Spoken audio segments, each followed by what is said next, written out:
Hi, everyone. I wanted to pop in today to chat with you about something that's very near and dear to my heart, content creation. I know, I'm a word nerd, but hear me out.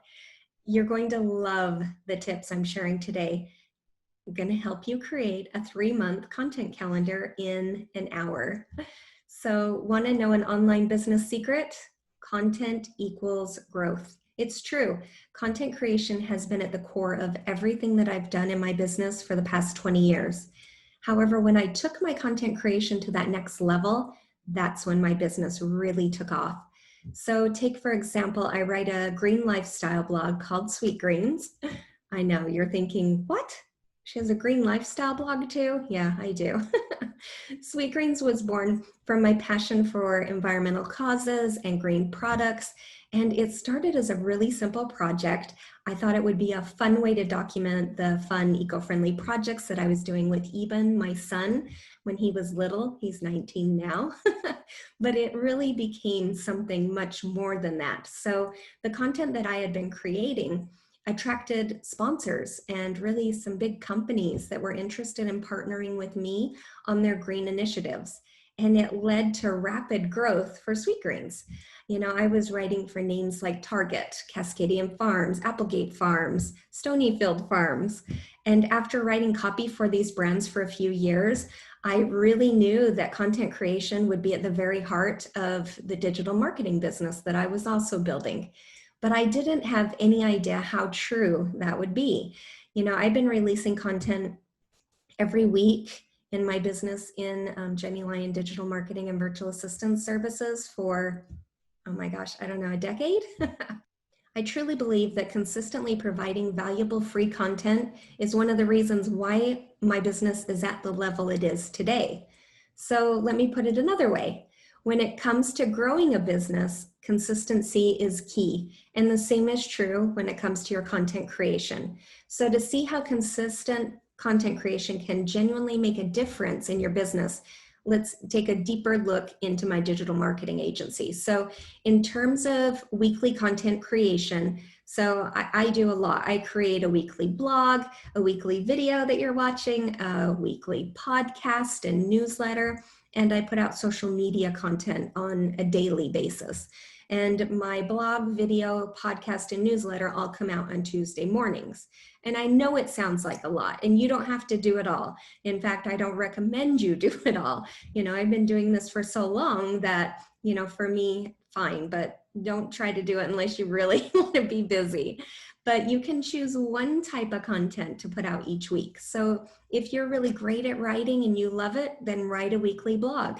You know, if you love being on camera, then you'll shine in a video. And, you know, if you like to talk and you're good, you know, on the fly, then do a podcast. I create all three because I've received requests for different types of content for years, and I decided, you know what, it's time to jump on it. So I've been doing consistent video for about a year, and you know, it gets a really great response and it gives me good content to share on social media too. So it's a lot of fun. And just recently this year started the podcast, and you know, it's gotten a great response with my clients. So pretty excited about it. And one thing that I've noticed over the years is that the day of and the day after I publish my content, so Tuesday and Wednesday, my calendar really does fill up with potential clients. And that's because of my marketing. You know, it's very consistent and I can see it happening. So it doesn't really matter what form of content you provide. Some people blog, some people do YouTube videos, and others create regular podcasts. You just need to pick the medium that's going to work the best for you, your personality, and your business, and do it. But make sure you're consistent. You know, if you don't show up every week, your audience isn't going to show up every week. Over the years of working with clients, I've seen people come on board incredibly excited about creating consistent content for their business. You know, I tell them about my story and my journey, and, you know, they get really jazzed about it. But then they get busy. You know, I get it. Life happens. You know, the first thought that comes to their mind is, you know, I don't have time to do the content anymore, you know, and they let it drop off. And not all clients, because a lot of clients, I do the content for them, which is really nice. They don't have to worry about it. But I try to, really reiterate how important it is to not let your content stop. Don't freeze in your content, and I don't think it's a good idea. The entire point of offering valuable and free content is to establish yourself as a leader in your field. And how does that happen? It happens through consistency. So inevitably, I'll get a panicked email or a phone call from those clients that do drop off, telling me, what happened? I don't understand. My phone stopped ringing. And that's because the valuable free content stopped. You kind of just fall off the radar. And content really does keep you top of mind. I hear over and over again that my newsletters, for example, my clients love my newsletters, and I'm very thankful for that. And I hear over and over that they save them in their inbox, and instead of deleting them, and then they kind of use them as a resource library. So when they want to add a new product or service to their business, like a webinar, then they'll simply search through my old newsletters for some tips and tricks. And if I'm lucky enough, then they call me to help with their launch. So that's always so much fun. Now I've started to hear how valuable my library of videos and podcasts are. So I'm very, very, very thankful. I have great clients, but you get the point. I have a ton of free valuable content everywhere, and I'm constantly putting out more. Another place where consistent content creation has made a significant difference for me is through my opt-ins.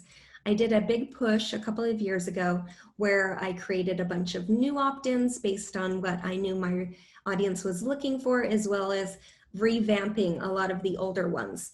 And hey, that's a good point. You should recycle your old content. Recycling your old content is a fantastic idea. We'll talk about that in a little bit. But with these opt-ins, I've been doubling my email list every year. So to replicate the success, all you need to do is provide your ideal client avatar, your ICA, with free and valuable content that they can download. So you create a fantastic opt-in it's got to be something really valuable, something you would be proud to sell, and then offer it for free. And then in return, they leave their name and email address. It's the deal of a century. And what's remarkable is there's a direct correlation between the rapidly expanding size of my email list with the growth of my company. So my income, my clients, my team, everything gets bigger and has been getting bigger in the last few years. So you kind of want to think about it as consistent content creation equals rapid email list growth, which equals more customers, which equals more money. But it takes time. It isn't something that's only going to take a couple of months. Behind every successful business, there are years of hard work. And believe me, creating content is hard work. It really is. It's tough to create consistent content because it's time consuming. And one of the biggest time sinks that my clients have is figuring out what to write about. So I hear this a lot, that they'll sit down, they'll look at a blank Google Doc, they feel a little defeated, they don't know what to do. So what can you do? Well, you can create a 3-month content calendar. It really only takes about an hour to do, but with the strategy that I'm going to teach you, you will always have topics right in front of you. You can just sit down, reference your content calendar, and you can start writing your content. And even better, it's made even easier because I created a free content template for you. So if you jump over to my website at jennylyon.com/content calendar, you can grab it there. And you might even want to pause right now and grab the content calendar and then come back over here to start filling it out. And if you're out and about or you're working out while listening or watching this video, then just pay close attention, and then you can download it a bit later and then start filling it out. So the goal is to schedule a bit of time to actually get it done. If you don't have time to sit down and fill out the 3-month content calendar right now, then you'll want to schedule some time in this week to get it done. It really should be done this week, or you're going to forget. You just will. You'll forget all about this and it won't happen. So go ahead, grab it. I'll wait for you. All right, you have your content calendar template. So now what? Okay, well, essentially the first step is to write everything down. So it's essentially a brain dump. And at first, don't worry about coming up with coherent content titles or topics. Instead, just write down anything that comes to you. By using this as a beginning point, you can rapidly narrow down everything, that's in your head. So you might even get your 12 topics that you need for the 3 months right off the bat. So if not, just think about what kinds of ideas do you have floating around? I mean, what questions do your ICA ask you on a regular basis? I keep a notepad right here at my desk, and as I'm working, I'll jot down stray thoughts that pop in my mind, or I have a lot of phone calls throughout the week, and if someone asks me a question, I think, hey, that would be a great piece of content, I'll jot it down, and I keep Evernote. If I see interesting articles or, inspiring content, I'll pop it in an Evernote, to reference later. And I have notes in my phone, so if I'm out and about and I think of something, I can pop it in there. But you just want to take a look, at what you already have and what people are already asking you. And then if you're still coming up a little bit short, you can look at the content that you've created previously. So I usually do that, not every quarter, but maybe every couple of quarters. I'll take a look at the content that I've created for the last year. And a lot of times I can figure out places where I can expand on previous content or offer new advice. So a lot of times I can reuse some of what I already had. Another great idea is to come up with themes, and this can really help organize your thoughts. So for example, with September coming up, I've been working with a lot of my clients doing different types of back to school content. So back to school, even though back to school isn't going to look like it usually does this year, there's still tips and there's still content, a lot of content actually now that you can share, since people are going to need a lot more help. And then when fall arrives, a lot of content will start to shift into topics about the holidays, depending on your industry. So you can use themes to help you create some great ideas for your content.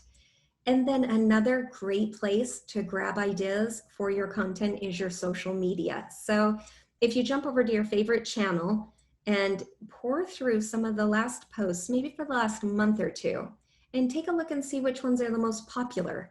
A high level of engagement, that will usually mean that your ICA wants to see more of that type of content. So for example, if you jump over to my Instagram, my handle is Jenny Lyon Marketing, you'll see a lot of examples of specific types of content and different types of posts. And you can kind of see the different engagement for each. And I wrote a post earlier this month on how having an organized workspace is like essential for me. I can't concentrate if my space isn't organized. It has to be organized. And I included a link in that social media post to one of my most popular checklists, which is a really simple checklist on organizing your workspace. And its reach is 4 times higher than any other content this month, just that one post. So it got me thinking again, like it's time, especially now that people are working more at home, they're probably really a bit more interested than maybe they were last year when I put that out, to learn more about how, you can set your workspace up for success. So, trust me. And if you post something that does go viral, then you need to consider creating more content on that topic. The following week, you really want to capitalize on that success while it's fresh. So check out your social media for the past month and, see what topics are really, trending there and what people are really excited about.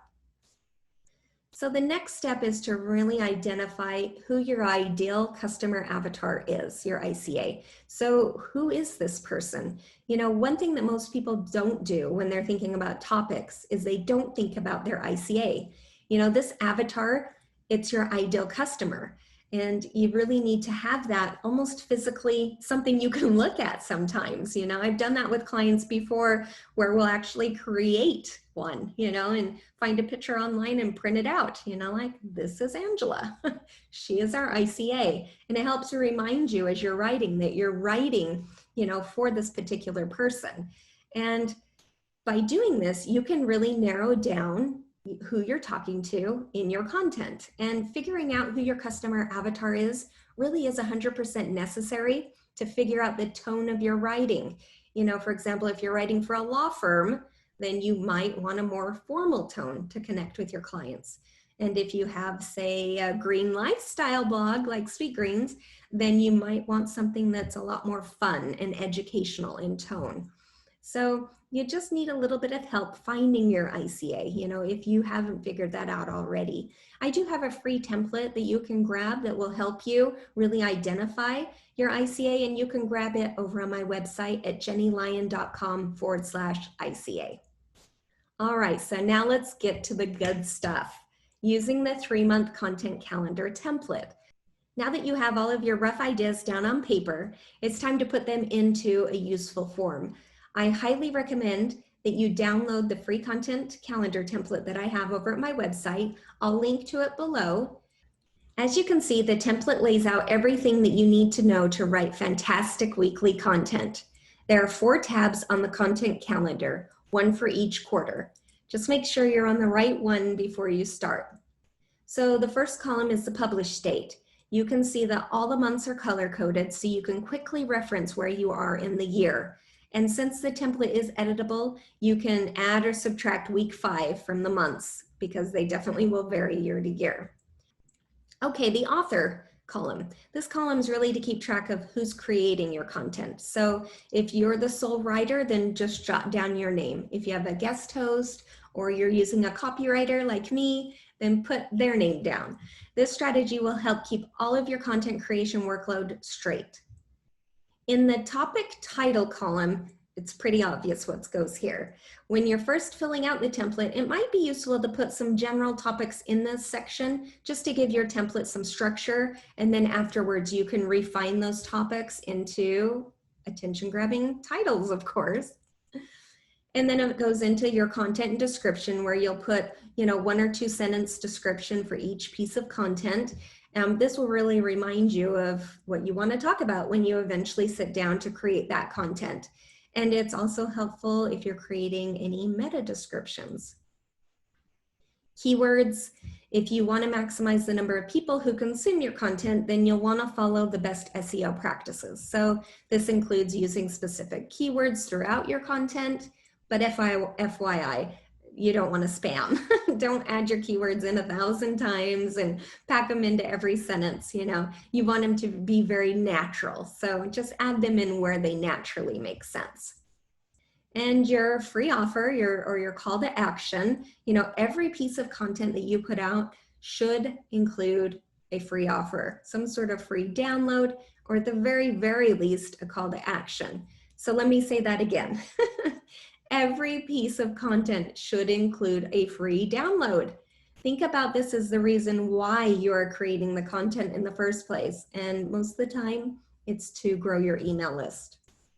Okay, we just talked about this, but your ICA. So this is the section where you want to put a little bit more information about your ICA, just so when you're creating the content, it'll be top of mind for you. I also include columns in the calendar for things like hashtags, because social media should really be a key part of any content creation. So, you know, you want to get it out to the right people, and you should have some really great researched hashtags in mind that you can use on all of your content. So if you pop them in there, then they're easy to reference. And then of course, social media posts. So, you know, I always like to include social media posts with any content that I create, and I usually do it at the same time as creating the content. It's fresh in my mind and it just makes sense. So the completed column, that's fairly basic. If you finish creating a topic, creating some content, just write yes, or, you know, add a check mark. But I might also recommend selecting the entire row and then striking through it. I like that. It's like checking the whole thing off. You know, I wrote or I created all content for the whole week. It just feels very satisfying.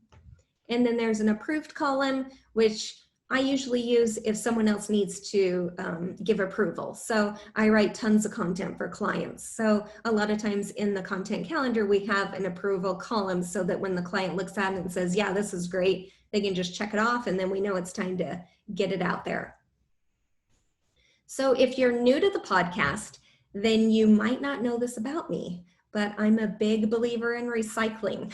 Okay, I'm kind of a fanatic. One of the best resources that I offer people, both current and potential clients alike, is a humongous backlog of content. I mean, the trick is that things are continually moving in the digital marketing and virtual assistant business. So every couple of years, I go back through all of my content and I do a little recycling. Sometimes I'll find really old, out of date content, that's still a good topic. It just needs to be updated. And so I'll just use some of it to recreate new content. So a great example of how to recycle old content by reusing the content that you have is to reuse the opening and closing paragraphs. So the opening and closing paragraphs of your content, it's pretty consistent. Usually your opening is an introduction to the theme, kind of like a thesis statement. And the closing paragraph really sums up everything that the reader just absorbed. Imagine an out-of-date piece of content about Instagram written in 2015. Useless, right? No, you can recycle it. All you have to do is delete the middle section, the 2015 content, and replace it with content from the current year. Yes, you still have to come up with some fresh material in the middle, but by already having the opening and the closing, you'll save a ton of time.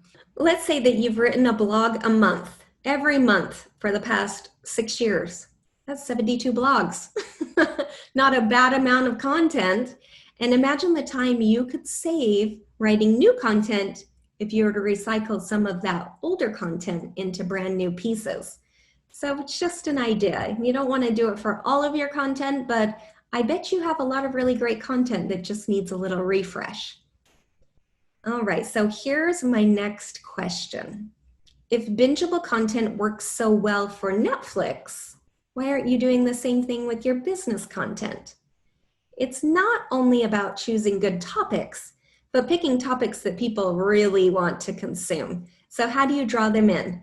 So personally, I'm a big believer that all marketing needs to tell a story. Everything from a blog to a social media post to an email campaign. Everything should really have a beginning, that hook that pulls them in, and to a middle section, which really should be, stacked full of benefits, to an ending, which should be your call to action. But it needs to go further than that. Like most forms of content, your story should always have themes and conflicts attached to them. A solid theme will give your content a through line to your customers to latch onto, and a great conflict will allow you to create a problem that needs solving. And these strategies will help you create content that your customers will want to consume, and then it will move them onto your other content and deeper into your funnel. So while creating your content calendar, keep that concept in mind. So what did we learn? Well, let's sum up everything we just talked about. So number 1, consistency is key. Number 2, opt-ins will grow your list, which will help get your free valuable content to even more people. And third, don't let great ideas escape you. Jot them down somewhere on paper, on your phone. Don't let them get away. Fourth, know who your ICA, your ideal customer avatar. You need to know that person inside and out. And number 5 is to use the free content calendar template to really organize your thoughts and keep yourself on schedule. Number 6, take a look back at some of your older content. What do you have that you can reuse or recycle? And finally, keep storytelling in mind to create binge-worthy content. And finally, you don't want to forget to grab the free content template. So make sure that you jump over to jennylyon.com/content calendar to check it out. I'll drop it in the show notes below as well. And if you like all this information and you want to know more, then check out my blog or my podcast or my newsletter. Anything that you want to consume, you can find it.